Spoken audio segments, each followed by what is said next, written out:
Hey, what's up? I got some more lore content for you guys. So the patch 3.19 notes just dropped and I'm super excited to see what's changing going into the next patch.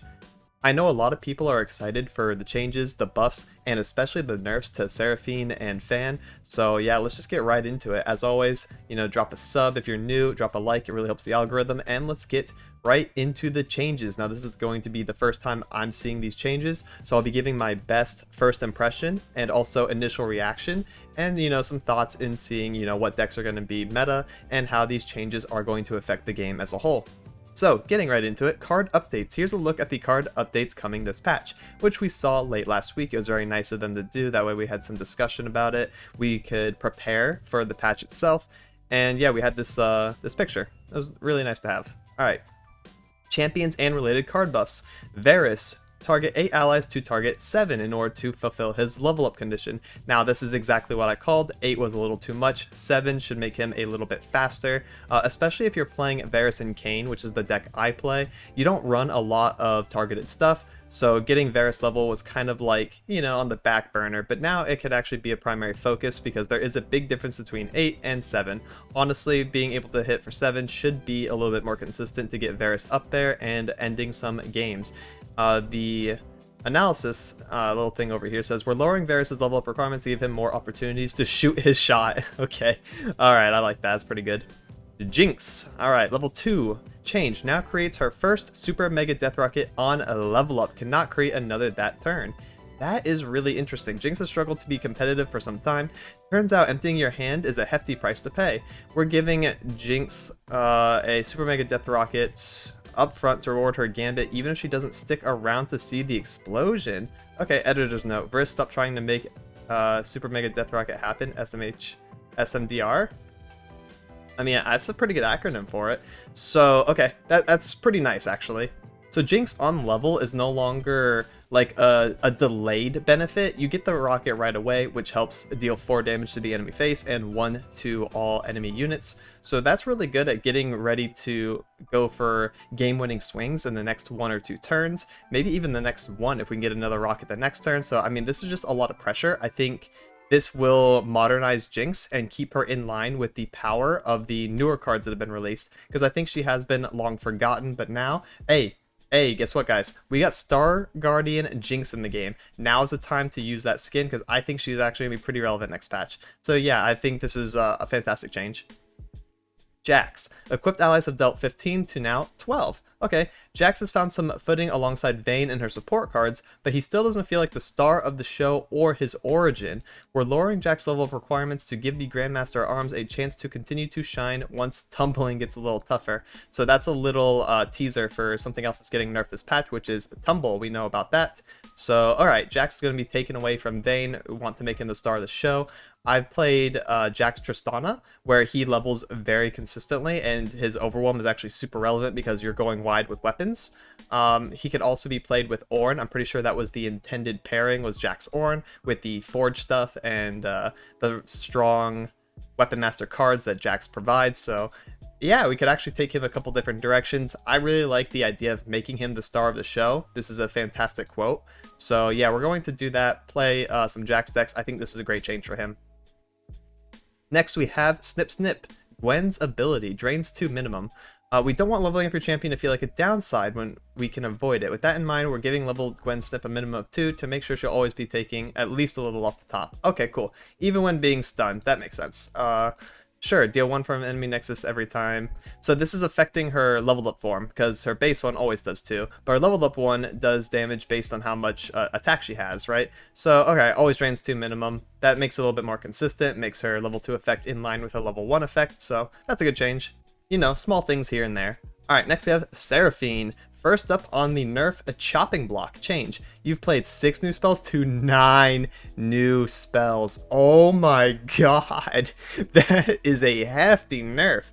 Seraphine's debut went viral before we knew it. We're increasing her quest to slow down her leveled up combos and lean into the need to stretch for new spells to get Seraphine to truly pop star off. Okay, wow, that is slowing her down a lot. I mean, that is wait, that's half of her requirement tacked back onto her requirement, right? So 9 from 6. Wow. Yeah, okay. That's fantastic for me. She's still definitely playable. I think she's just going to be a bit more niche depending on the other changes. Okay, next is Fan Club President, going from 4 cost to 5 cost. If Seraphine is getting nerfed, it must be the cool thing to do. We're looking to soften the... I get it because it's her fan. Okay, must be the cool thing, so she's getting nerfed too. Alright guys. We're looking to soften the more random-driven aspects of Seraphine's package to make playing against her less frustrating. While Fan Club President stood out as the loudest offender, we'll be keeping an eye on this package as a whole over time. I think this is good enough. This is a big slap on the wrist. This is not just a little, smack go next. This is,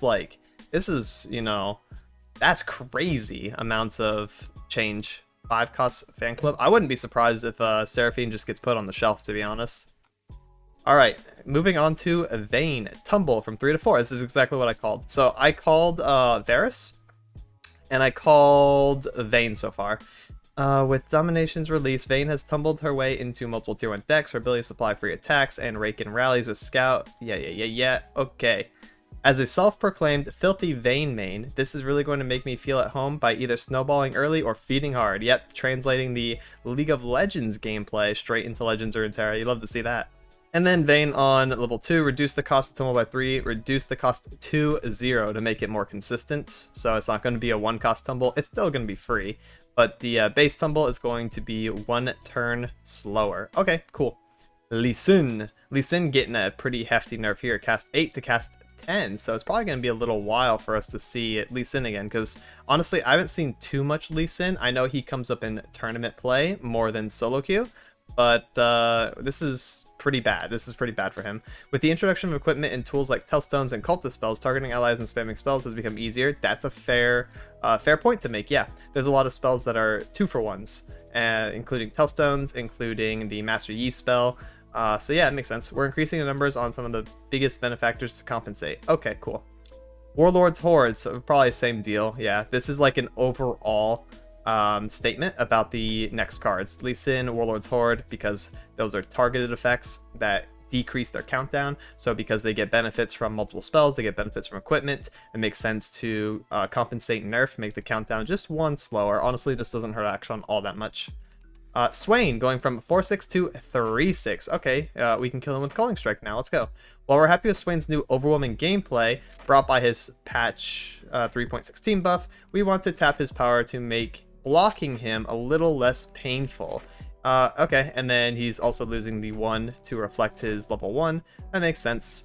Sure, I mean, he dies to Calling and he doesn't trade into 4 HP units. Cool.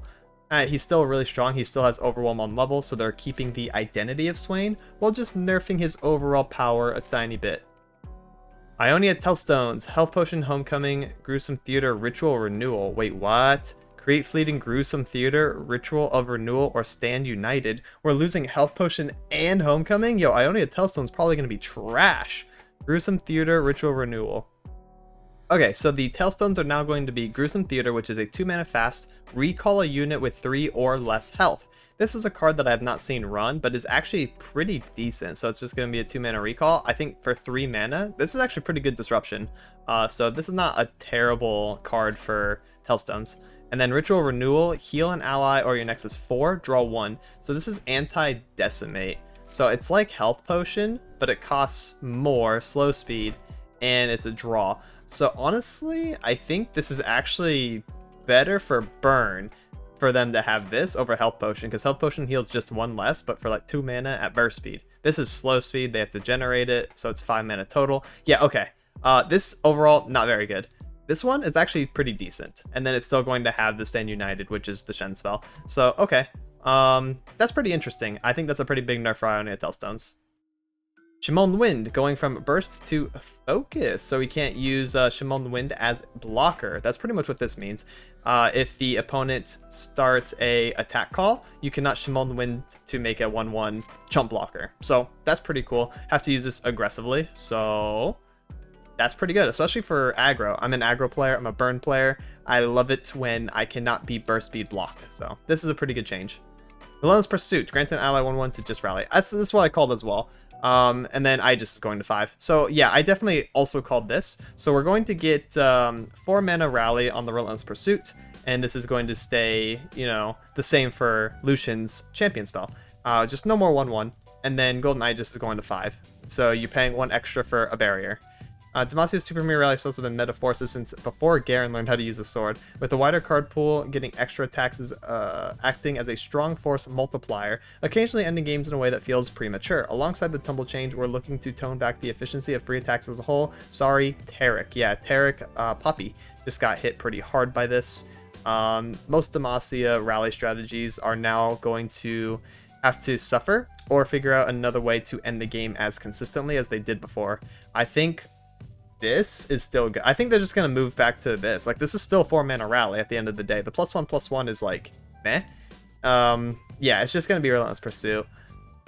Alright, Curse of the Tomb going from 2 to 3, so a bit less cheesy on the combo.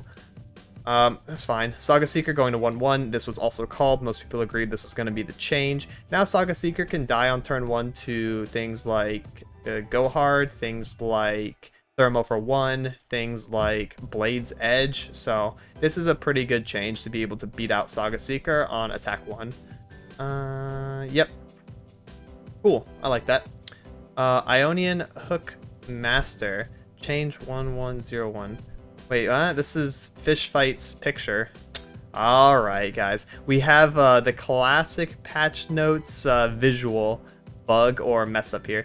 So Ionia Hookmaster, who is not Fish Fight.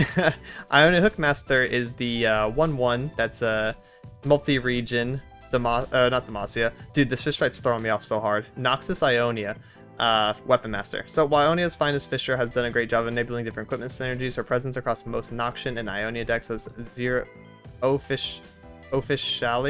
gone too far. Officially gone too far. Dude, I need to talk to whoever made this. We are lowering her power to decrease her. Okay, makes sense. That's a pretty big nerf actually. Okay, Ionia Hookmaster, yeah, got kind of smacked. So much so that she got hit by a fish right in the head. Papara the Great, variety card. Cool. Create a Yordle, summon a Yordle, grant another ally Yordle, grant... Okay, I don't know what the hell's going on here.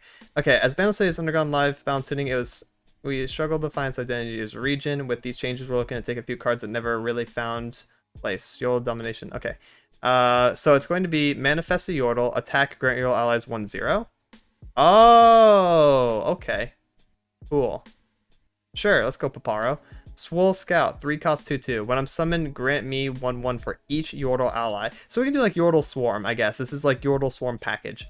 Newbie, 1 cost 0/2. When you summon another Yordle, give me 2/0 this round. So this is like an amping guy. Cool, nice redesigns. Honestly, this is cool actually. When I'm summoned, grant me 1/1 for each one. This is sick. Wait, Yordles actually kind of sound fun, especially if you play like Tristana. Yeah, and then some multi-region stuff. And you can like play all this together. Cool. Shatter going from 2 cost to 1 cost. We want to cement further into a region that does what it does best. With these changes, we're looking to position Frostbite as a more desirable tool for the region. This is actually really good. 1 mana execute if something is frostbitten. That's pretty nice. Rhymefang Wolf, dodging Mystic Shot, going up to 3 HP, but losing 1 attack. I think this is a huge worthy trade. This is insane. You always want a 2/3 over a 3/2 in Legends or Runeterra, because access to 2 damage is super easy. Access to 3 damage, a little bit trickier. So Rhymefang Wolf is going to be a bit stickier. He's going to help control the board. He's going to beat over aggressively statted like 1-drops, like 2/2s, 2/1s, stuff like that, and also be able to strike into the 0 power stuff and kill that. So that's pretty cool. Yeah, it can now deal with like Legion Saboteur and, you know, things of that nature, and it can also block Annie, so that's cool. Troll Scavenger, change from a 1/3 to a 0/4. Historically, big mana ramp has been one of Freljord's successful archetypes, but has struggled as lore has sped up overall. Giving Troll Scavenger a more defensive stat line should help dedicated Freljord decks. Okay, when I'm summoned, if you behold an 8-cost card, grant me 3/0, so he's going to be a 2 mana 3/4 if you behold. Yo, that's nasty. 2/3/4 is beyond premium. That's like premium for a 3-drop. Slam that on a turn 2 unit, and this thing is going to control the board early. As soon as he comes down, he's just going to start beating people up. All right. Sheesh, that's a strong card. Exploiter going from 5 to 6. That's awesome. Love that. That's really good. Hexpliterator is a Jace Lux card, essentially. Also just like big single target removal. Jace, you know, pretty much the premier user of this card, so cool. Celestial Impact. Obliterate a unit or landmark. Heal your Nexus 3. Okay. That's kind of a random effect, but yeah, we'll throw a heal on top of the Obliterate card. Sure. Celestial Impact saw no play on release. Maybe the heal will help them. Turn 7's a little too late to heal against Burn, but if you float Spell Mana and play this on 5 or 6, maybe that's pretty good. Okay, seems nice. Ravenbloom Conservatory, just a small little countdown change from 12 to 11. Although Annie has found success as an aggressive champion, some of her slower support cards have fallen out of the new meta. We're partially reverting patch 3.13's nerf to Conservatory and beefing up Bromine to help them up to snuff. So if you want to play Conservatory Control, then they are trying to support that, but this is not super good in Jin Annie still. I think this might be still too slow to run it in my aggro deck that I used to like with the Conservatory. Romaine going from 2/4 to 3/5, so +1/+1, and then has the effect of Execution, so pretty good synergy with the Annie stuff, and like Twisted Fate, so like Annie TF is kind of relevant with this, yeah. Sign in, 3/3 to 3/5. I feel like Sign In is a healthy option for Ionian decks, and its nerf in 3.16 hit harder than we hoped. It turns out that the extra tails were really important. With other Ionian nerfs this patch, we decided to revert this change. My bad. Okay. Yeah, Sign In coming back. This was a knee-jerk nerf to Ahri Bard, you know, and stuff like that, which I never thought was like insane. So it's cool to see Sign In back. Maybe some of those strategies can come back as well. Ahri hasn't seen play in a long time, so maybe this will help. Duelist, 2-cost 2/2. Grant an ally in hand challenger. Ayo. 2/2/2, grant challenger to an ally in hand. Grant means permanent, so they're going to come down and have permanent challenger. This is crazy, actually. And this is actually really good. And no one else is going to think of this off the top of their head, only me because I'm weird. The Elites package that were released with Jarvan have Challenger Synergy. You know, the card that turns into the 5/5 with Tough. The card that gets barrier on challenge. And this is really good for Jarvan stuff, guys. This is like really insane.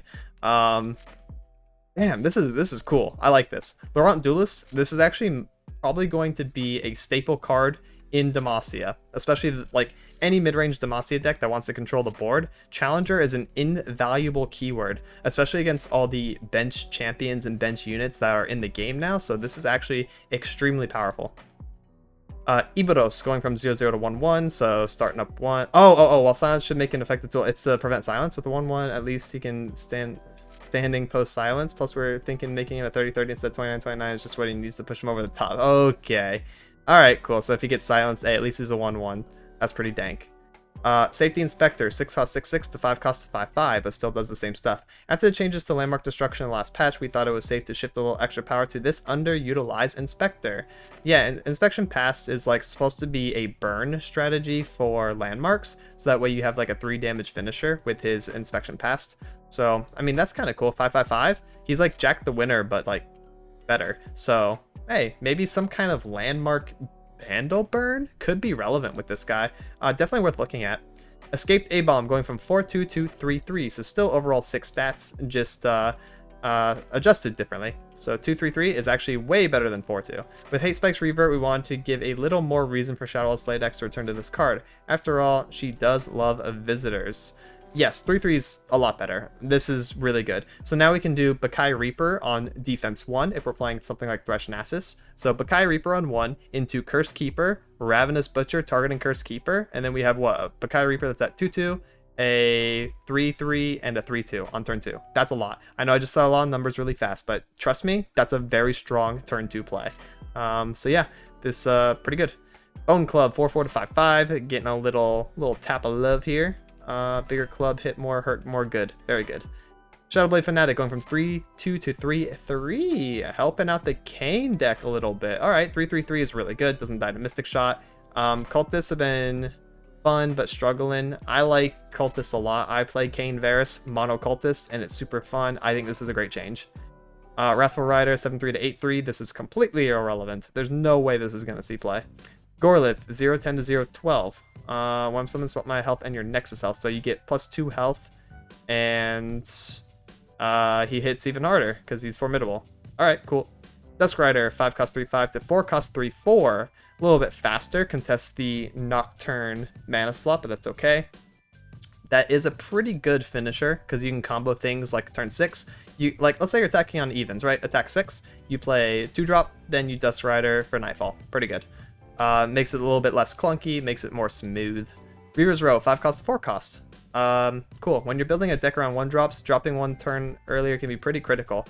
I agree. I think Reaver's Row at 4 might actually bring a niche, fun, non-meta 1-drop Zoo deck into the meta. Like, I think this could be a really fun deck to play. I've played Reaver's Row since it came out. I played Reaver's Row before Reaver's Row came out, right? With the Cruel, I don't remember what it's called, not Cruel Taskmaster, that's a Hearthstone card. Taskmaster thing that buffs all 1-drops, Von Yip, and the other stuff, right? The 1-drop spells that create the 1-drop units, you know. So yeah, this is really good in that. I think could be relevant, could be strong. Spirits Unleashed, 1/1 now granted to all allies everywhere. Hey, yo. Grant allies everywhere 1/1, then deal 1 to everything. Create Udyr. Okay, that's pretty cool. Udyr Vlad? Udyr... Who else was Udyr played with? I played Udyr Sivir. There was another like Udyr deck that was almost relevant. This could be put in there and just like have a nice useful champion spell. Pretty good. Create copy now costs 4. Hey, yo, wait. The first time I'm equipped, create a 4-cost copy in hand. Grant it the equipment stats. Okay, that sounds kind of cool. The Colossus was feeling more like the wrong Colossus, considering how little use it was seeing, so he sent it back to Orange Forge for a bit of a tune-up. Okay, this one's really funny. Sure, that's a pretty great change. It's still probably going to be too slow for Legends or Runeterra in 2022, but that's a strong effect. Darkened Ballista, no self-damage on equip. Good. There was no reason for it to deal 1. That was kind of random. While the health cost on this Darken was a unique mechanic and thematically awesome, it was not really justified by the strength. Now that we understand better how equipment plays, we feel like Ballista can come without a drawback. Yep, good. This guy. I've never seen this guy. Cost 2 less for each unit recalled this round. Oh, that's why I've never seen him. Recall synergy. Ari Kennen does not play this. Ari's never played this, really. Cost 2 less for each card you recalled this round. Hey, they might now, though. That's kind of strong. I mean, recall 2 things, and this guy's a free 4/3. That's pretty scary. Void Seeker can now hit champions after you've evolved. That's pretty dank. Cool. I don't think Kaisa has ever played this card, but it can snipe champions. That's pretty cool. Tellstones, keep a verdict to Electro Harpoon. Oh yeah, Harpoon good actually. Harpoon kind of good. Discard 1, deal 2. That's good. And we got some skins, new champion skins, just in time for the sign-in buff, isn't it, Ari? Spirit Blossom Ari, level 1, level 2. Wow, that is cool. Alternate art, Spirit Blossom Ari. So Ari's getting 4 skins? Oh no, this is Evelyn, isn't it? This is Evelyn, never mind. Alternate art. Okay, this is Evelyn, yeah. Evelyn looking pretty good. Yeah, wow, look at her claws. That is awesome. And then we have Spirit Blossom Kindred. I love Kindred. Spirit Blossom Kindred's like one of my favorite skins. Super pretty. Wolf looking cool. Who's this? Master Yi? Mr. Master Yi, Spirit Blossom. Looks pretty awesome. Teemo looks cute. Oh, look at that guy. And then we have Yasuo. Nice. This looks great as well. These splash arts are incredible. Whoever's on the art team, shout out to you. These are all fantastic. Bug fixes. Visual bug where AI names were being cut off the path of champions. Evelyn will currently play her VFX when leveling up the first time. Visual bug where the keyword icons. Fix an issue mana gems are not updated. Issue where non-created choice cards are being given incorrect discounts from Victor and POC. Issue where Senna's aura effect was incorrectly accelerating or cost reducing several choice cards. Fix an issue where Wrath of Echoes Everywhere buff was only applying to one version of this stuff. Fix an issue where the Darkened Bow stats were visually reset after a double strike. Fix some VO and SFX issues that were either missing or playing incorrectly. Very nice. Shout out to you guys. Thank you for putting this together. So that is a pretty big, hefty patch. The most relevant thing would be the Seraphine nerfs. Those were definitely the biggest. Tumble, pretty nice. Swain, like everything just kind of like comes in line. But the Seraphine was a huge hit, right? Everything else looks pretty nice. Super excited for Jinx. Let's see. And Jax. Jinx and Jax got the most relevant champion buffs overall. And then everything else is like little touch-ups here and there. I think Thresh Nasus got a pretty nice buff from Escaped Abomination. I think Ari Bard got a nice buff from Sign-In. And yeah, got a lot of cute little things to play with. The Fnatic, also really good buff for Cultists. So overall, fantastic patch. Another big nerf I forgot off the top of my head was the rally stuff. So I think this is definitely a good patch. And I think there's going to be a few new decks, and there's going to be a few remaining decks that are still going to be good, like Swain stuff. So yeah, I mean, overall, very healthy. I like it. I think this is a pretty cool patch. And that's it for this one. Please like and subscribe if you thought this video was informative or entertaining. It really helps me out. I'll be releasing more deck profiles, guides, and gameplay highlights in the near future. Thank you so much for watching and have a good one. Laters.